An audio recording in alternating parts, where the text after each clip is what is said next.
Vayan al libro de los Hechos de los Apóstoles, que es el que está inmediatamente después del Evangelio de Juan.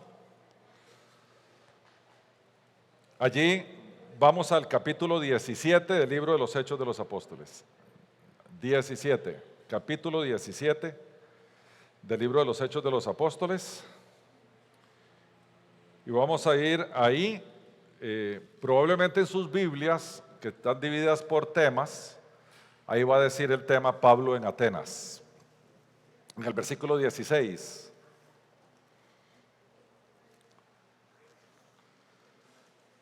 Hechos de los Apóstoles, capítulo 17, versículo 16. Los que tienen las Biblias de aquí, ¿qué página está eso? Los que ya llegaron. ¿Cuál? Página 1094. No, página 971, me embarcó Ray. No, en la negra esta que andamos repartiendo. Bueno, Hechos 17. El libro de los Hechos de los Apóstoles, capítulo 17. Empezamos en el versículo 16. Y así dice la palabra del Señor. Mientras Pablo los esperaba en Atenas, su espíritu se enardecía viendo la ciudad entregada a la idolatría. Así que discutía en la sinagoga con los judíos y piadosos y en la plaza cada día con los que concurrían. Y algunos filósofos de los epicúreos y de los estoicos disputaban con él, y unos decían: ¿qué querrá decir este palabrero? Y otros: parece que es predicador de nuevos dioses, porque les predicaba el evangelio de Jesús y de la resurrección. Y tomándole, le trajeron al Areópago, diciendo: ¿podemos saber qué es esta nueva enseñanza de que hablas? Pues traes a nuestros oídos cosas extrañas. Queremos pues saber qué quiere decir esto.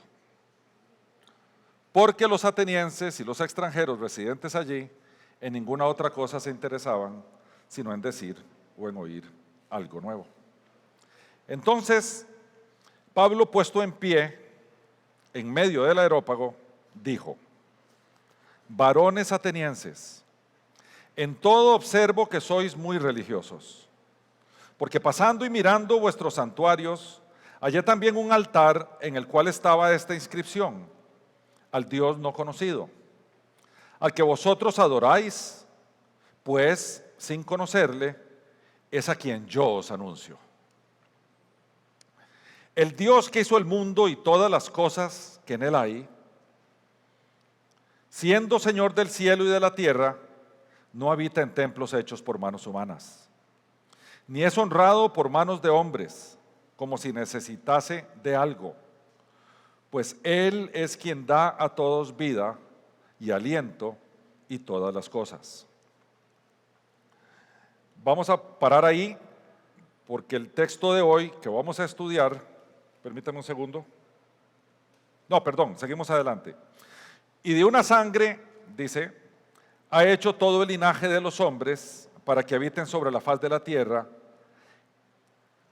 y les ha prefijado el orden de los tiempos y los límites de su habitación, para que busquen a Dios, si en alguna manera, palpando, puedan hallarle, aunque ciertamente no está lejos de cada uno de nosotros.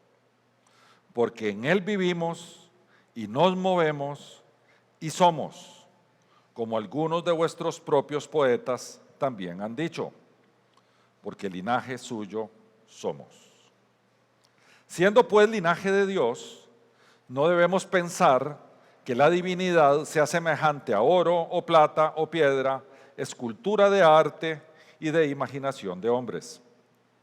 Pero Dios, habiendo pasado por alto los tiempos de esta ignorancia, ahora manda a todos los hombres en todo lugar que se arrepientan, por cuanto ha establecido un día en el cual juzgará al mundo con justicia por aquel varón a quien designó, dando fe a todos con haberle levantado de los muertos. Y hasta allí vamos a leer este episodio de Pablo en Atenas. Y vamos a modo de introducción a explicar un poquito cuál es el contexto en que el apóstol estaba aquí. Pablo hizo un total de 3 viajes misioneros que nos dice el libro de los Hechos de los Apóstoles, pero infiriendo de las cartas de él hubo un 4.º viaje que no registra el libro de los Hechos porque fue después. El libro de los Hechos termina con Pablo preso en Roma, predicando en una casa como con casa por cárcel, y después fue liberado y hizo un 4.º viaje misionero que no lo registra el libro de los Hechos. Esta visita en Atenas es la primera visita que él hace en este 2.º viaje misionero. En el primer viaje misionero, Pablo parte de Antioquía y no pasa de Turquía. Ahí se devuelve y ahí planta un montón de iglesias. En el 2.º viaje misionero, Pablo, esta vez, vean qué interesante, se pelea con su compañero de viaje, con Bernabé, porque Bernabé quería llevar a uno de los discípulos que se llamaba Juan Marcos, que terminó escribiendo el Evangelio de Marcos. Pero Juan Marcos los había abandonado en el primer viaje misionero. Pablo dijo, conmigo no va, con ese no se puede confiar. Entonces tuvieron una diferencia entre ellos. Nosotros también podemos tener diferencias entonces, ¿verdad? Entonces Pablo toma un compa que es judío de Jerusalén, que lo acompañó a él a Antioquía cuando después hubo un conflicto que hubo que ir a defender el Evangelio de la Gracia a Jerusalén, que se llama Silas, que en las cartas Pablo le llama Silvano.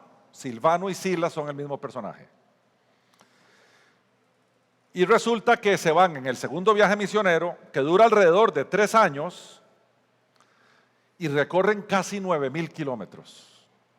Uno dice, imagínense, desde Antioquía, que estaba en Siria, dan la vuelta por Turquía, pasan por el norte de Grecia y terminan abajo en Atenas para después regresar a Antioquía. Silas, el compañero de Pablo, era también un líder en la iglesia primitiva, en la iglesia primaria, la iglesia que fundaron los apóstoles, y no acompañó a Pablo en su primer viaje misionero, que fue Bernabé, pero en el 2.º, Pablo aprovecha y empieza a repasar las iglesias de Turquía que él había plantado en el primer viaje misionero, pero esta vez va con Silas. De esas iglesias nos registra el libro de los Hechos de los Apóstoles, son Derbe, Listra, Iconio, Frigia, Misia, Bitinia y Troas, que todas estaban en el área de Galicia, que era lo que hoy llamaríamos el norte de Turquía. En Listra, una de esas ciudades que estaba ahí, en su 2.º viaje misionero, conoce al que él va a llamar el hijo en la fe, a Timoteo. Su discípulo Timoteo, que mucha gente dice que es su predilecto, pero Tito también era como la mano derecha e izquierda de Pablo. Timoteo, un joven que después Pablo le dirige 2 cartas, hijo de padre griego, gentil, y de madre judía, y de abuela judía. Eunice y Loida, creo que era que se llamaba la abuelita Loida. Bueno, en ese viaje él pasa por Europa, brinca Europa, pero allá al norte de Grecia, la parte de Macedonia, donde llega a una ciudad que se llama Filipos. Y ahí termina con Silas en la cárcel. Y ahí hay toda una historia preciosa de cómo el carcelero de Filipos se convierte, van a la casa de él, la familia del carcelero se convierte, todos se bautizan, y Pablo parte de Filipos para bajito hacia Tesalónica, donde está solo 3 semanas. Y en 3 semanas funda una iglesia, la cual se hizo después muy famosa. Pero los judíos que estaban ahí lo combatían mucho. Entonces cada vez que Pablo estaba en un lugar, iba a la sinagoga, le predicaba a los judíos, un poquitito de ellos iban con él, otros lo combatían, eran terribles, terminaban convenciendo a las autoridades locales, apedreaban a Pablo, azotaban a Pablo, Pablo salía en carrera y se iba a la siguiente ciudad. Esa fue la historia en Grecia. Primero en Filipos, después en Tesalónica, baja a Berea porque sale en carrera de Tesalónica y en Berea empieza a predicar otra vez. Y otra vez los de Tesalónica se dan cuenta que está en Berea, entonces mandan mensajeros y le pasa exactamente lo mismo. Y de Berea se va para Atenas. Y a Atenas llega solo, porque Silas se quedó en Berea, llega solito a Atenas, capital filosófica de Grecia. el culto a la sabiduría. El culto, el origen de la idolatría y el paganismo más pavoroso de la época, porque allí, con todos los dioses que tenían, después vinieron los romanos, los conquistaron y se llevaron prestados todos esos dioses y solo les cambiaron de nombre. Pero era una ciudad absoluta y pavorosamente idólatra. Y uno dirá, ¿pero qué le extraña a Pablo si ya había pasado por Éfeso, había pasado por otras donde había idolatría? Pero es que en esas ciudades tenían un dios predilecto. Por ejemplo, en Éfeso era Artemisa, la Diana de los romanos, Artemisa en los griegos.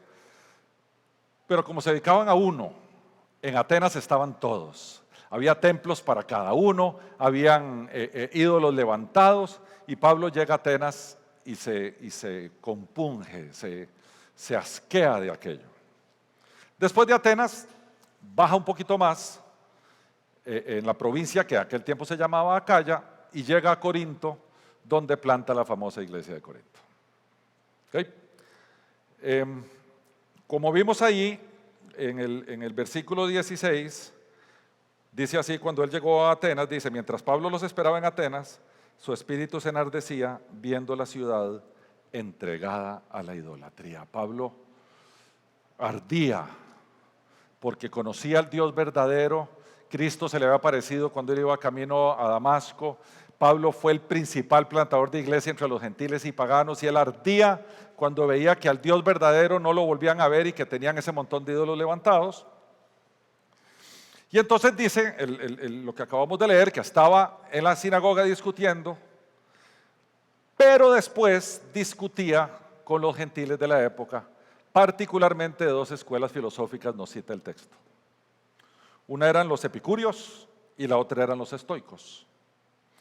Los epicúreos, como su nombre lo dice, viene de un filósofo griego llamado Epicuro, que considera el placer como principio de la existencia del ser humano. Después de ahí se hace como más grande filosóficamente y pasa a llamarse el hedonismo, que créanme que hasta el día de hoy lo tenemos presente. El culto a la inmediatez, el culto a la satisfacción de nuestros sentidos, de que lo único que importa es ser absolutamente felices y no nos importa la miseria de los demás, no nos importa las calamidades de los demás, porque yo existo solo para ser feliz. Y no hay culto más egocéntrico que ese, porque es un culto al yo. Y después estaban los estoicos. Los estoicos, escuela fundada por Zenón de Sitio en Atenas, allá 3 siglos antes de Cristo. Y lo que ellos enseñaban, en resumen, porque la filosofía estoica es muy amplia, es que la virtud es el único bien, por lo tanto hay que ser virtuoso. Pero ¿quién es el que tiene que ser virtuoso? Yo. Yo tengo que entender mis circunstancias, yo tengo que enfrentar mis circunstancias, la virtud tiene que surgir de mí con el propósito de vencer o de aceptar o de tolerar lo que me está pasando aquí afuera. Bueno, ellos lo llevan al Areópago, que era el lugar, la gente dice era el lugar donde tertuliaba la gente. No era, el Areópago era el lugar de juicio. Y ahí se reunía un consejo para, desde esta visión peculiar del mundo, juzgar, orientar, hablar, valorar lo que sucedía en la ciudad de Atenas y tomar decisiones. Ese es un poquito el entorno o la introducción del mensaje de hoy, que le hemos titulado al mensaje al Dios desconocido. ¿Cuál es el centro de todo el texto que acabamos de leer? Y es el centro que vamos a desarrollar el día de hoy. El Dios que hizo el mundo y todas las cosas que en él hay, es Señor del cielo y de la tierra, porque en él vivimos y nos movemos y somos. Si vemos todo este texto, el corazón de lo que Pablo estaba hablando en el Areópago es esta idea que les acabo de hablar. Entonces ahora vamos a ir a desgranar el texto para entender sus principales subtemas, llamémosle así. Versículo 22, para los que están por ahí, 17-22, dice: entonces Pablo, puesto en pie en medio del Areópago, dijo: varones atenienses, en todo observo que sois muy religiosos, porque pasando Y mirando vuestros santuarios, hallé también un altar en el cual estaba la inscripción al Dios no conocido, al que vosotros adoráis, pues sin conocerle es a quien yo os anuncio. Vamos a partir de un principio. Dice Pablo aquí arriba: en todo observo que sois muy religiosos. Al día de hoy tenemos al mundo siendo muy religioso también. Y cuando entendemos la etimología de la palabra religión, ¿qué es? Re es un prefijo, que es hacer de nuevo, volver a construir. Repasar, volver a pasar. Ese prefijo está seguido de ligare, religión, religare, que es juntarse. Y por lo tanto la religión podemos definirla como el intento del ser humano de juntarse con su divinidad. Y si ustedes ven, todas las religiones del mundo hacen eso. El ser humano intentando religarse con su divinidad. Entonces Pablo dice: ustedes son religiosos. Pero el tema era que con quién eran religiosos ellos, con quién estaban tratando de juntarse. Ellos en su religión, que después pasamos a llamarle mitología, se juntaban básicamente con los dioses en el Olimpo. Con ellos querían acercarse, con los dioses olímpicos, y esto no tiene que ver con deporte, tiene que ver con perteneciente al Olimpo, ¿verdad? Los dioses olímpicos, que ellos tenían origen, tenían edad. Ellos eran dioses que se juntaban con hombres y producían semidioses. Eran dioses que se peleaban entre ellos y entonces los seres humanos recibíamos las consecuencias de los pleitos de los dioses del Olimpo. Y se mezclaban libremente. Esa era la incertidumbre griega sobre ahora qué vamos a hacer, porque si se pelean aquellos dos, nosotros sufrimos las consecuencias. Esa era la religión que ellos tenían. Y en una lista rápida de los dioses que ellos tenían 12 dioses, de los cuales 10 eran permanentes y 2 como que iban turnándose el lugar en su deidad. Se los leo así en voz alta, le voy a dar el nombre griego y el nombre romano, porque los romanos lo copiaron. Zeus, que era el principal, que los romanos le pusieron Júpiter. Hera, que los romanos le dijeron Juno. Poseidón, que es Neptuno. Ares, que es Marte. Van a ver cómo nuestros planetas en el sistema solar se llaman como los dioses griegos. Como los romanos. Poseidón, Neptuno. Ares, Marte. Hermes, Mercurio. Hefesto, Vulcano. Afrodita, Venus. Atenea, Minerva. Apolo. ¿Qué está sonando por ahí? Apolo. Artemisa, Diana. Hades, Plutón. Dionisio, Baco. Demeter, Ceres y Hestia, Vesta. Eran una colección de dioses. Para todo, para la guerra, para el vino, para la medicina, para el amor, para la fertilidad, para todo tenían ellos un dios. Y tenían uno más, al cual le hicieron un templo. Ese uno más se llamaba Agnostos Theos, el Dios desconocido. Recordemos que gnosis en griego es conocimiento, la A que precede es sin, agnostos, sin conocerlo, Theos, Dios. Agnostos Theos, el Dios no conocido. Y era tan así que le hicieron templo. Le hicieron templo a este Dios que ellos no conocían. Entonces Pablo, que se la sabía de todas, yo todavía no me he encontrado fuera de la Biblia alguien con tanto brillo, tanta habilidad retórica como el apóstol Pablo. No hay.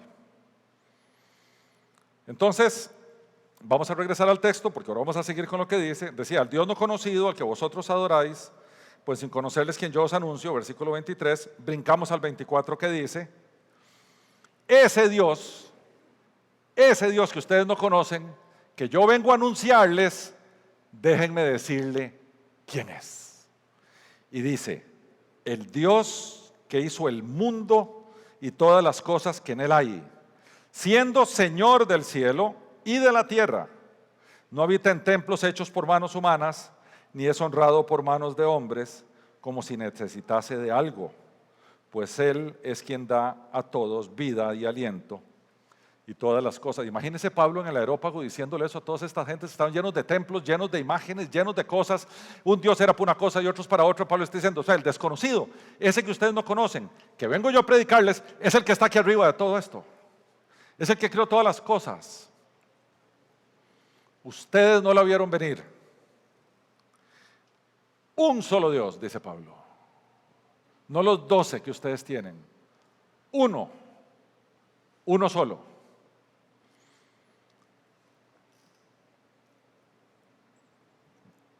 Y ese es el creador de todas las cosas. Pero así como las creó, dice aquí, Señor del cielo y de la tierra, así como las creó, las maneja, las controla, las domina. El nombre Señor en griego es Kurios. En el griego moderno es Kyrios, en el griego antiguo es Kurios. Pablo les está diciendo, ese que hizo el mundo, ese que hizo todas las cosas que hay en el mundo, es Señor del cielo y de la tierra. O sea, no solamente hizo todas las cosas, sino que se quedó administrándolas. Él tiene soberanía sobre su creación. Y ese, dice el apóstol, no habita en templos hechos con manos humanas. ¿Por qué? Si Él hizo todo, ¿qué puede hacer el hombre y construir el hombre para que el que hizo todo quepa ahí? Eso no tiene sentido. Es un concepto ilógico, es un concepto inclusive pagano. Hacer templos y suponer que Dios va a habitar ahí adentro es absolutamente una idea pagana. Porque no tiene sentido. Partamos del principio de que no es físico.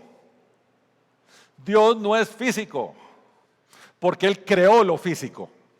Entonces nosotros distinguimos creador de creación.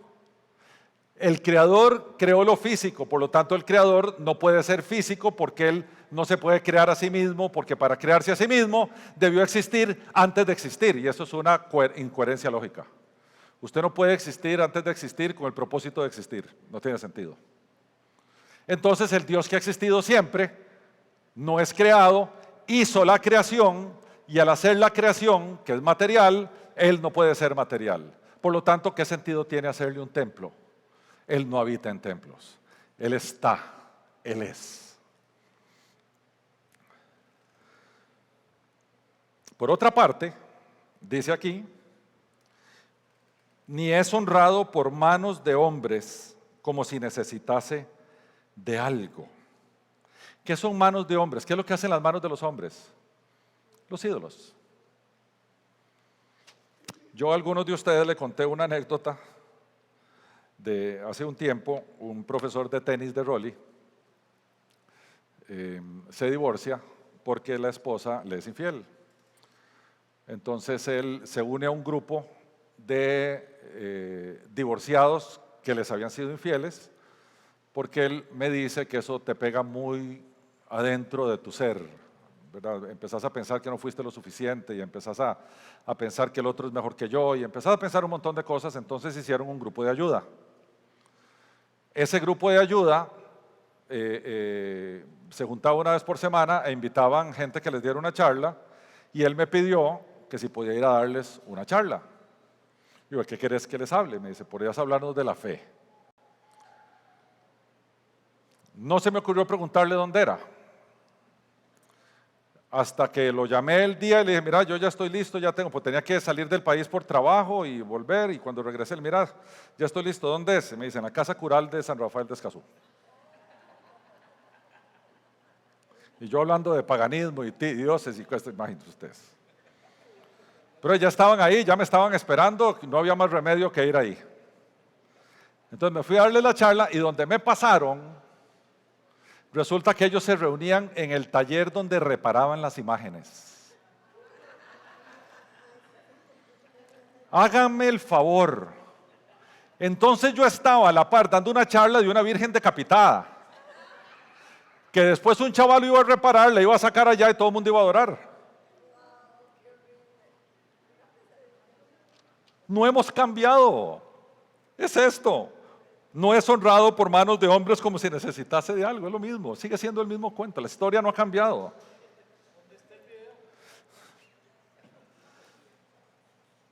Y dice Pablo, pues Él es quien da a todos vida, aliento y todas las cosas.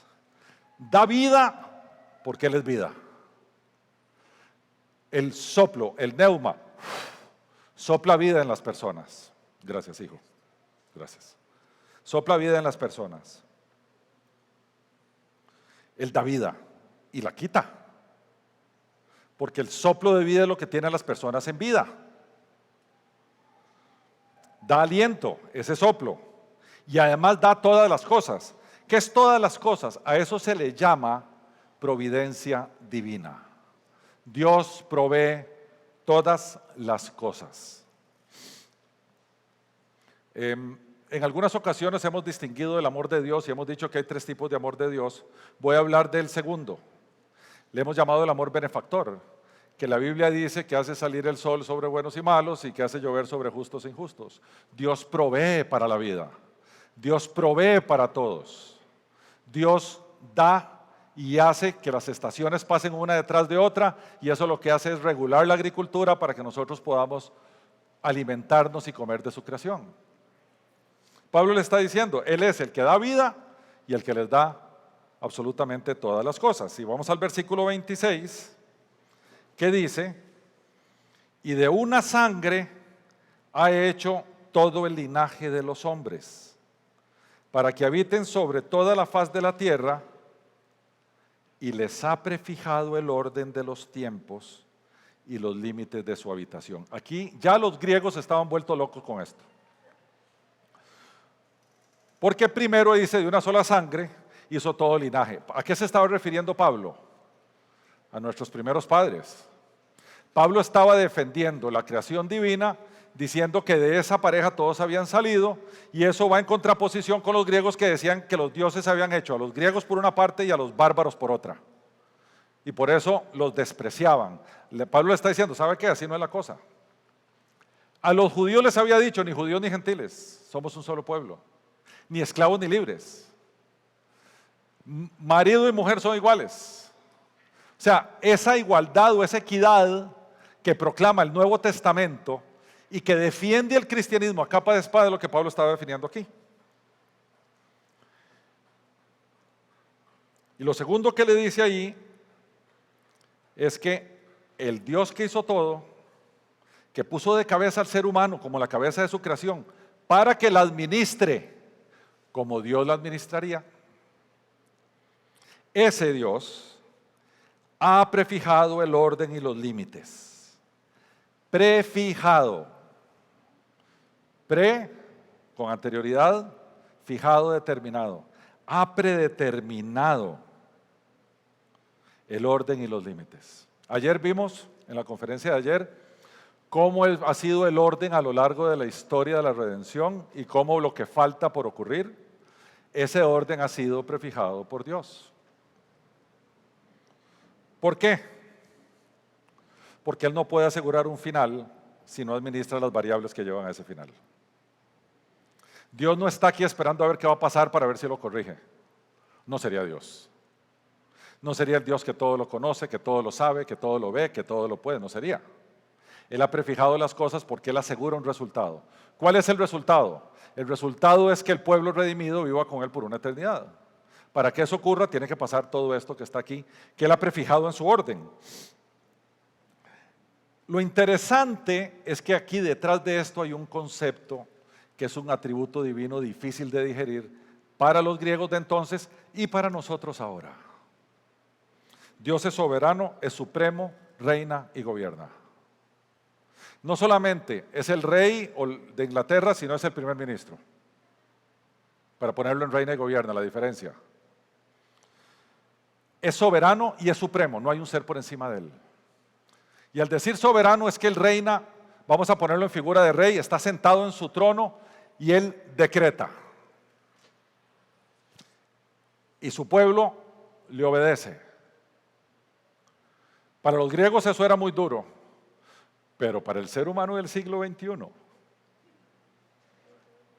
donde nosotros somos dioses, donde hacemos lo que nos da la gana, ¿quién es este para decirme a mí lo que tengo que hacer o lo que no tengo que hacer? Jean-Paul Sartre decía, no, el hombre es autónomo, el hombre se hace su propia ley. Yo no creo en Dios no porque no tenga evidencias, no creo en Dios porque no quiero que Dios exista, porque yo quiero ser absolutamente libre, decía Jean-Paul Sartre. La autonomía del ser humano es lo que el ser humano ha buscado siempre. Entonces entender que hay un Dios supremo sentado en su trono es una idea terrible para nosotros, inclusive para su iglesia. Cuando por una parte le pedimos a Dios cosas sentado en el trono y por otra nos vamos a hacer cosas como si Él no estuviera sentado en su trono.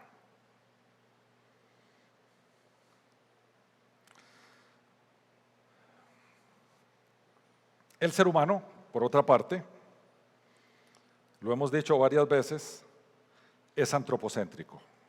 Se fija en Él, antropos, ser humano, céntrico, centro, se fija en Él, se adora a Él mismo, se centra en Él, cree que domina la creación y que Él es el que está sentado en el trono y por lo tanto afirma que hay incertidumbre en cuanto al final porque el ser humano es el que domina la creación, la tierra, el país, el pueblo, el barrio, el negocio y hasta su salud.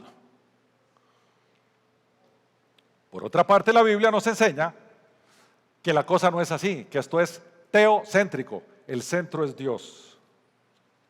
Y por lo tanto Él prefija, Él administra, Él acciona, Él lleva todo a cumplir su divino propósito, porque si no, no sería Dios. El propósito de Dios se va a cumplir al final y va a usar todos los medios que Él conoce, sabe que son los mejores medios posibles para cumplir su propósito. Y todavía nosotros creemos que nosotros estamos dirigiendo el partido de fútbol. Un querido amigo que se convirtió en hermano, compartíamos una analogía del fútbol.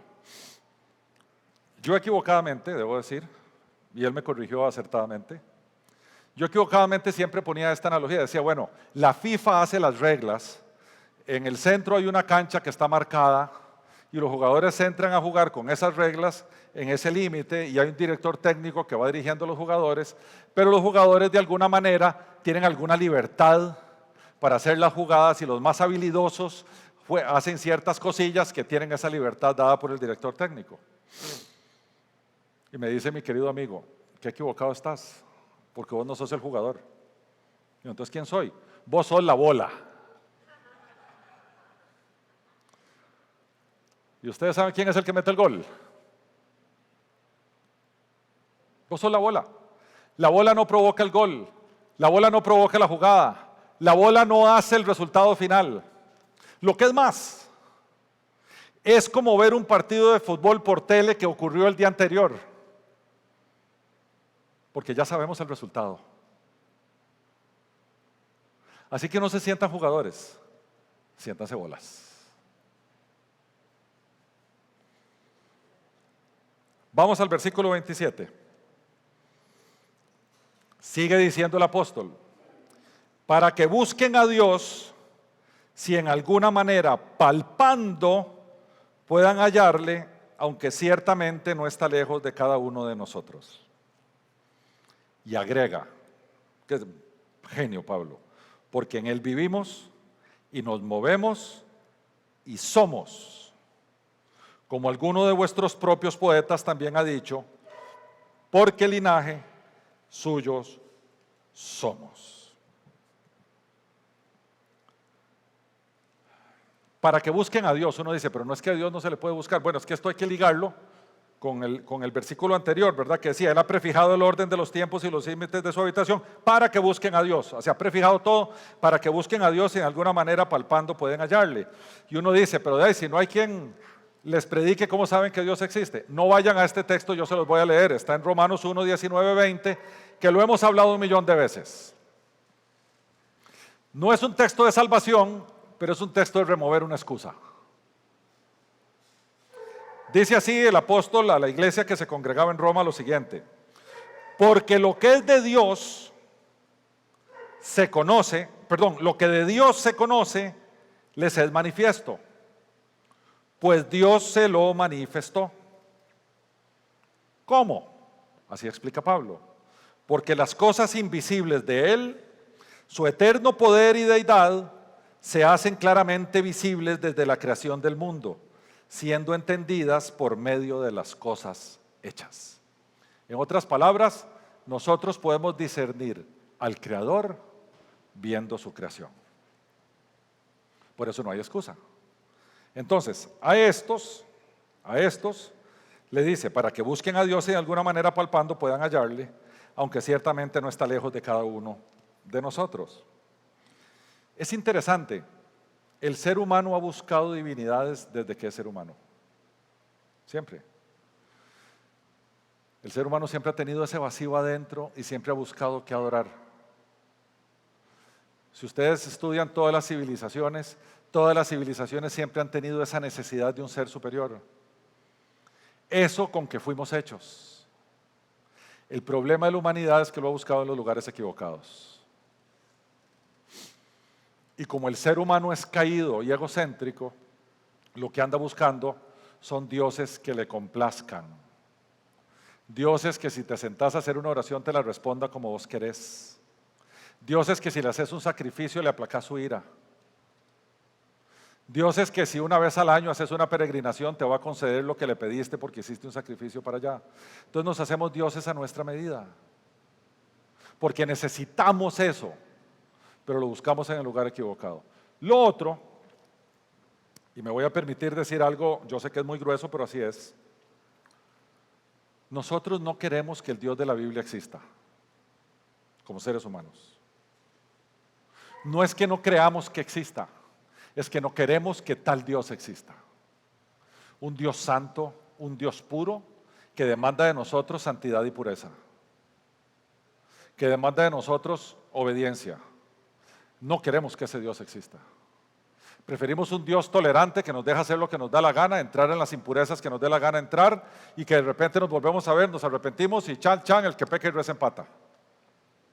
Ese es el que preferimos. Entonces, el querido maestro, en paz descanse, R.C. Sproul, cuenta una historia de cuando él fue al club de ateos de Princeton. Imagínese usted, un teólogo yendo al club de ateos de Princeton, porque él iba a debatir sobre la existencia de Dios con ellos. Pero cuando él entró ahí, dijo, déjenme decirles algo antes, y yo sé que después de decírselos probablemente no me dejen debatir con ustedes, pero déjenme decirles algo. No es que ustedes no creen que Dios existe, es que ustedes no quieren que Dios exista, porque su problema no es ni teológico ni filosófico, su problema es moral. Y eso es lo que nos pasa. Todas esas personas que andan buscando un Dios por ahí, andan buscando un Dios que le tolere su moral. Por eso el Dios de la Biblia es tan rechazado, porque en su lugar pide santidad, pide pureza, pide obediencia. Pablo hábilmente dice, porque en él vivimos y nos movemos y somos, como algunos de vuestros propios poetas también han dicho, porque el linaje de suyo somos. Es interesante, pero él está citando dos poetas de ellos. Por eso yo digo que Pablo sabía, yo no sé de dónde Pablo metía tanto en su cabeza.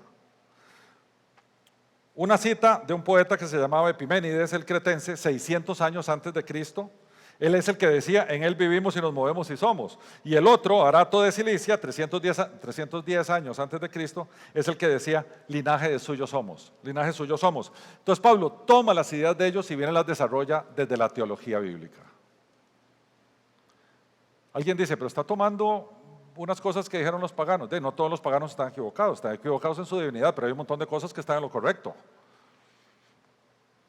Lo interesante es que aquí él hace una salvedad que nosotros podríamos confundir con panteísmo. ¿Okay? El panteísmo son las religiones orientales que dicen que Dios y nosotros somos uno. Por lo tanto, somos un poquito de Dios y la mesa es un poquito de Dios. Y todo es una sola cosa. Dios y su creación, o la divinidad y su creación están en una sola cosa. Que eso no es lo que la Biblia enseña, ¿verdad? Dios es santo y separado de su creación. Él es el creador y hizo su creación. Pero Pablo usa esto y le dice, porque en él vivimos, ¿por qué? ¿En dónde vivimos? En su creación. Fuimos hechos a su imagen. Somos el linaje suyo y nos movemos porque Él nos permite movernos. Hoy estamos aquí sentados porque Dios permitió que abriéramos los ojos y respiráramos hoy en la mañana. Podríamos no estar. Y déjenme decirles que en este momento, ahora mismo, ¿qué horas serán? ¿Las 12? En el mundo han muerto 170,000 personas en este mismo instante, en esta mañana. Así que en Él vivimos y por Él vivimos. Dice, y somos. Somos es una declaración ontológica, una declaración del ser. Fundamentalmente somos seres humanos porque Dios ha deseado que seamos así como seres humanos que somos, para prepararnos y volvernos ante nuestro Creador y adorarle por lo que Él es. Entonces Él nos hace a nosotros como nosotros somos, con el propósito de servirle a Él por lo que Él es.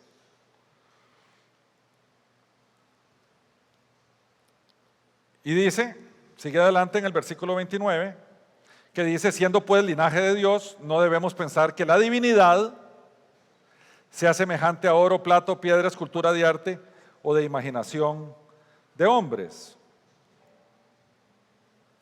Hay que ser incauto para pensar que uno puede encajar ese Dios en una estatua, el que creó todas las cosas. Hay que ser incauto para pensar que uno tiene la habilidad de formar una estatuita donde uno pueda representar al creador de todas las cosas, al creador del universo, de todas las galaxias, de todos los sistemas, de todas las estrellas. Hay que ser incauto. Y que además sostiene el universo para que no colapse. ¿Cómo pongo eso en una figurilla? Bueno, déjenme decirles que el pecado más destacado o más evidenciado en las Escrituras es el pecado de la idolatría. El último libro de la Biblia, el libro del Apocalipsis, se concentra en los idólatras. Tan es así, que de los 10 mandamientos que están en las tablas de la ley, 3 son contra la idolatría. 3, se los digo. Están en Éxodo 20, no vayan allá, yo se los leo. No tendrás dioses ajenos delante de mí, no te harás imagen ni ninguna semejanza de lo que esté arriba en el cielo, ni abajo en la tierra, ni en las aguas debajo de la tierra. No te inclinarás a ellas ni las honrarás, porque yo soy Jehová tu Dios. 3 de los 10 son idolatría. Y seguimos siendo idólatras.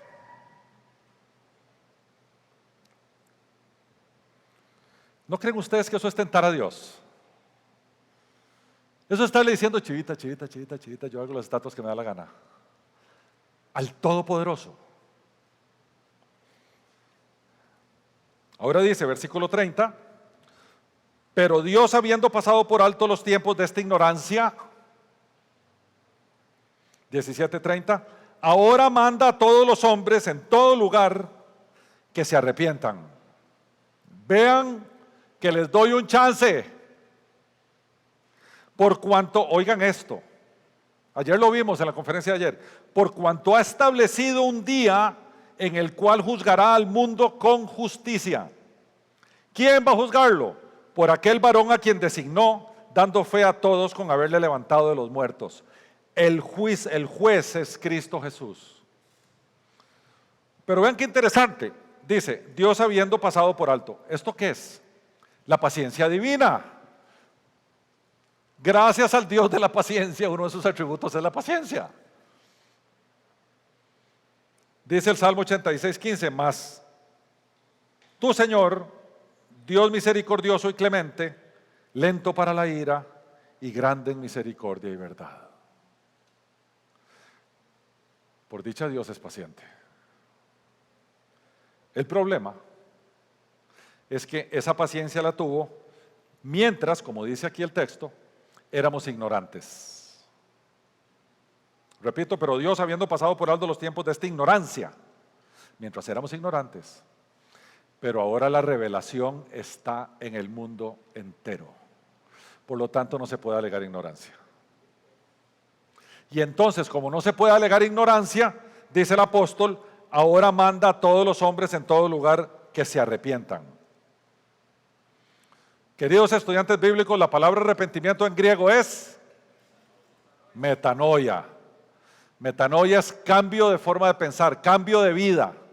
No es cometí un pecadillo y me arrepiento. Es manda en todo lugar a que se arrepientan, a que cambien de vida. No vivan la vida egocéntrica, vivan la vida teocéntrica. No vivan para ustedes, vivan para Dios.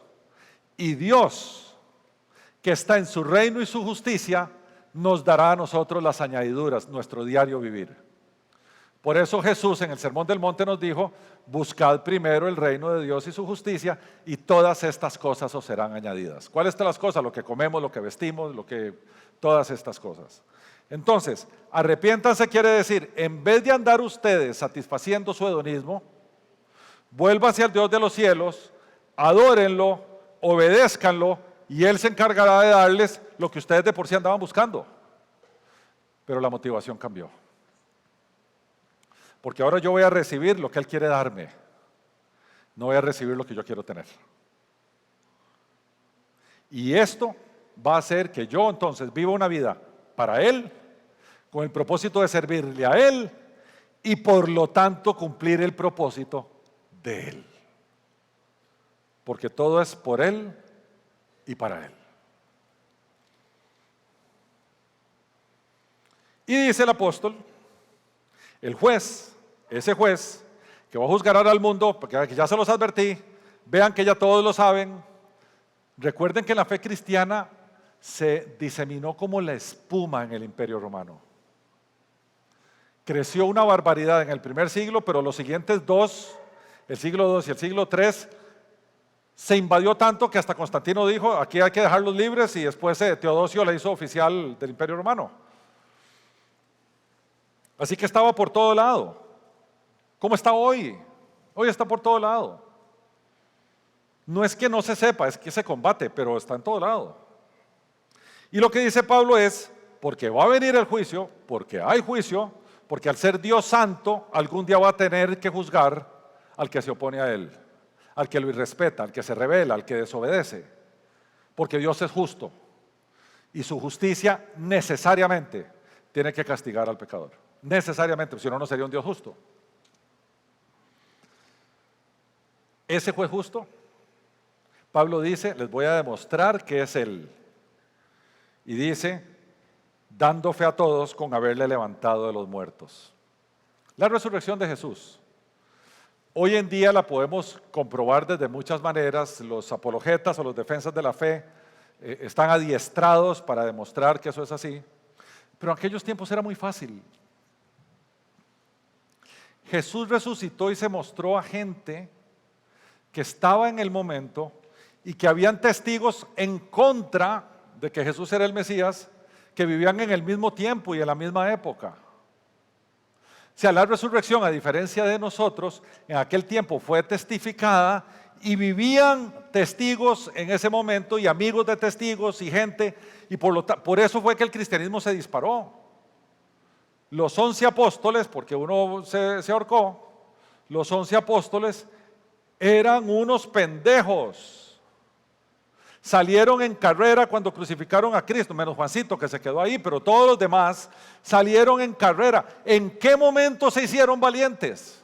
Y salieron a decir, yo doy mi vida por ese Cristo, cuando antes huyeron despavoridos. En el momento que el Cristo resucitado se les presentó y ellos dijeron, mira, era cierto. Después de estar 3 años con Él, no fue sino hasta que Cristo se presentó ante ellos y les dio al Espíritu Santo. Y sopló sobre ellos, dice en el aposento alto, recibida el Espíritu Santo. Y eso cambió. Salieron 11 campeones a predicar, 11 campeones a esto. Y dice, ¿de dónde salió el cambio de un momento a otro? De la resurrección de Jesús. y después hubo 500 más, está testificada por todo lado, está registrada hasta por autores no cristianos. El que andaba, el Cristo que había muerto, ahora anda resucitado caminando por ahí. Entonces, en ese momento a ellos decirles, vea, es que él probó que este va a ser el juez porque lo resucitó entre los muertos, no era nada que Pablo no pudiera decir, vaya pregúntele a Pedro, vaya pregúntele a tal, o vaya pregúntele a cualquiera, allá en Jerusalén, porque esto no se predicó lejos del lugar donde resucitó, se predicó a la par. Escasos 50 días después de la resurrección de Jesús, a una multitud de judíos que estaba ahí en Jerusalén, Pedro les dijo, allá a la vuelta de la esquina, ustedes crucificaron a Cristo. ¿Se acuerdan ustedes? Allá. Y se acuerda que también a la vuelta de la esquina, 3 días después resucitó. Y todos se quedaron así. Nadie dijo, no resucitó. ¿Por qué? Pues estaban ahí. Eso no se predicó en Turquía, donde donde si yo lo predico allá no tengo oposición porque no tengo nadie que diga, no, yo lo vi muerto y abrí después la tumba, 6 días después ahí todavía estaba. Los apóstoles predicaron la tumba vacía. ¿Y qué era lo más fácil para demostrar que era mentira? Ir a abrir la tumba y encontrarse el cadáver de Cristo. Así que este era un hecho probado. Pablo no tenía que venir a elaborar cosas para decir, es que les voy a demostrar que Cristo resucitó. No necesitaba. Por eso dijo, dando fe a todos con haberle levantado entre los muertos. ¿Y qué podemos concluir de todo esto? Primero, el ser humano puede inventarse los dioses complacientes que quiera, incluyendo al ser humano mismo. Yo soy mi Dios y hago lo que me da la gana, como decía Jean-Paul Sartre. Lo segundo es que Dios se reveló en su creación, en todas las cosas creadas. Allá en Apocalipsis, en el capítulo 14, el segundo ángel que da el mensaje del Evangelio eterno habla del creador de todas las cosas. Dios se reveló en Jesucristo y demostró que Cristo era el Mesías crucificado al resucitarlo de entre los muertos. Esa era la señal de que el que había muerto era el que tenía que morir ahí. En ese Cristo, en ese Jesús, el Dios Padre descargó toda su ira, o sea, la manifestación de su justicia, porque ese Jesús dijo, yo quiero cargar con los pecados que yo voy a redimir, por lo tanto no los castigues a ellos, castígame a mí en su lugar. A eso se le denomina la muerte sustitutiva. Y entonces la respuesta de Dios ante el pecado, el juicio de Dios ante el pecado que correspondía para estos, ahora Cristo lo asume. Y no solamente dice, cargame los pecados de ellos, sino también dice, castígame por eso, para que no los castigues a ellos. Y para demostrar que eso es cierto, resucitó 3 días después.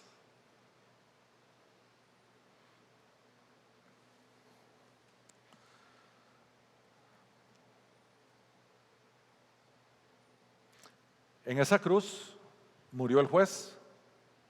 En esa cruz, 3 días después, resucitó el juez. 40 días después, ese juez ascendió a los cielos. Y en los cielos se convirtió en nuestro defensor. Abogado tenemos para con el Padre en Cristo Jesús, Señor nuestro, le dice Pablo a Timoteo. O está intercediendo por nosotros todo el tiempo ante el Padre Celestial. Entonces resulta que el juez es nuestro abogado. Imagínense cuando nos presentemos al juicio. Cuando nos presentemos al juicio, él como juez va a decir, bueno, abran las acusaciones que hay para ellos. Y abran así. Y dicen, no hay ninguna. Y el mismo juez va a decir, no la hay porque yo pagué por ella. Por eso no la hay. Pero, en el juicio habrá algunos que lo enfrenten como juez. Habrá algunos a los cuales les va a pedir cuentas. Habrá algunos donde se abra eso y sí va a haber acusaciones. Y esos van a decir, espérese un momentico, busquen mis obras que he hecho durante mi vida. Y lo que nos dice el capítulo 20 de Apocalipsis es que ninguna obra alcanzó, porque el estándar es demasiado alto. O tenemos a un Salvador en nuestro favor, o a punta de obras y de existencia no llegamos, porque la santidad de Dios está muy por encima de la nuestra. Entonces necesitamos a ese Salvador. Pero nosotros lo vamos a ver como nuestro defensor y salvador. Entonces hay dos poblaciones: la que lo ve como juez, la que lo ve como su salvador y defensor. Y eso es lo que va a pasar en el día final. ¿Cómo pensamos que podemos aplicar esto en nuestra vida? Primero, nosotros no tenemos responsabilidad de salvar a nadie. A nadie. Nosotros no somos Espíritu Santo para convencer de pecado. Nosotros no somos los que eligen quiénes se van a salvar. Nosotros no producimos arrepentimiento para salvación. Nosotros no hacemos nacer de nuevo las personas. Por lo tanto, no es responsabilidad nuestra. ¿Cuál es nuestra responsabilidad de acuerdo a las Escrituras? Hacer lo que hacemos. Ser testigos. Decir lo que Cristo hizo y quién era Cristo. Eso es lo único que nos corresponde. Nada más. Y después, si de la gente que escucha el mensaje hay algunos que dicen: yo quiero que ese sea mi Señor y yo quiero vivir la vida como Él dice que la tengo que vivir, a esos Cristo nos mandó enseñarles todas las cosas que Él nos ha mandado. Esa es la segunda responsabilidad que tenemos.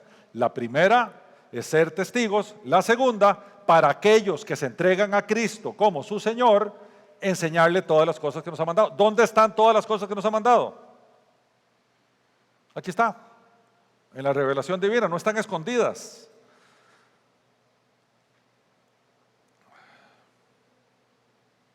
Cuando hacemos eso, como su iglesia, cuando testificamos por una parte y por la otra, enseñamos todas las cosas que nos ha enseñado, y como resultado de esto, le damos de comer al hambriento, le damos de beber al sediento, vestimos al desvestido, visitamos los hospitales y visitamos las prisiones, que es lo que está en Mateo 25. El resultado de estas cosas fueron esas buenas obras. Entonces podemos aspirar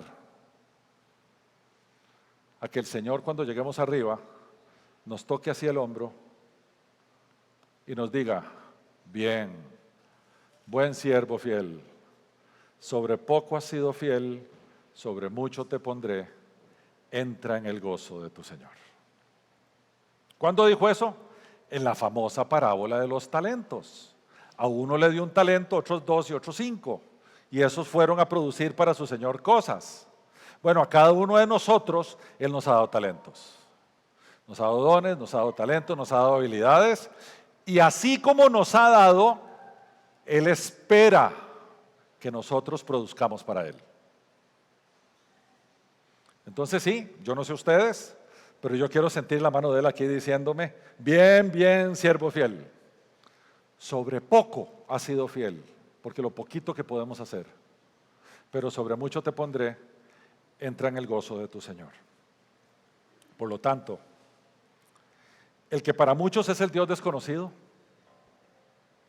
para nosotros es el trino Dios que creó todas las cosas, que las sostiene y las renovará en una nueva creación, como nos dice el libro de Apocalipsis capítulo 21.